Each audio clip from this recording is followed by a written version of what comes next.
നമ്മുടെ കയ്യിൽ കവർ ഉണ്ടെങ്കിൽ നമുക്ക് അടിപൊളിയായിട്ടുള്ള ഒരു വിഷുപ്പൂ ഉണ്ടാക്കിയാൽ അതിനായിട്ട് കവർ കട്ട് ചെയ്തെടുത്തിട്ട് ഇതേപോലെ ഒന്ന് ആക്കി കൊടുക്കുക കേട്ടോ. പിന്നെ കുറച്ച് പേപ്പർ എടുത്തിട്ട് ഇങ്ങനെ ചുറ്റി ചുറ്റി കൊടുക്കുന്നുണ്ട്. ആ ഒരു നീളത്തിലുള്ള സംഭവമില്ല അതിന് വേണ്ടിയിട്ട് അത് രണ്ടെണ്ണമൊക്കെ വെച്ചിട്ട് അതിൻ്റെ ചുറ്റും ആദ്യം ഒരു 4 കവർ കൊണ്ട് ഉണ്ടാക്കിയ ആ ഒരു സംഭവം നമ്മൾ ചുറ്റിയെടുക്കുന്നുണ്ട്. അതുപോലെ തന്നെ 2 3 ഒക്കെ ചെയ്തെടുക്കുന്നുണ്ട് കേട്ടോ.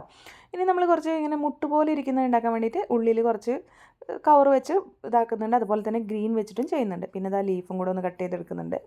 അപ്പോൾ ഇത്രയേ ആയിട്ടുള്ളൂ. ഡീറ്റെയിൽ ആയിട്ടുള്ള വീഡിയോ നമ്മുടെ ചാനലിൽ ഇട്ടിട്ട് ലിങ്ക് ഡിസ്ക്രിപ്ഷനിൽ കൊടുക്കാം, കണ്ടു നോക്കൂ കേട്ടോ. ഇനി അതെല്ലാം ഒന്ന് സെറ്റ് ചെയ്ത് കൊടുക്കുകയാണ്. ആദ്യം കുറച്ച് ഗ്രീനും പിന്നെ യെല്ലോ വരുന്ന ഷെയ്ഡുകളും പിന്നെ ഫ്ലവറുകളുടെ വലിപ്പം അനുസരിച്ചിട്ടും ഒക്കെ ഒന്ന് സെറ്റ് ചെയ്ത് കൊടുക്കുക കേട്ടോ.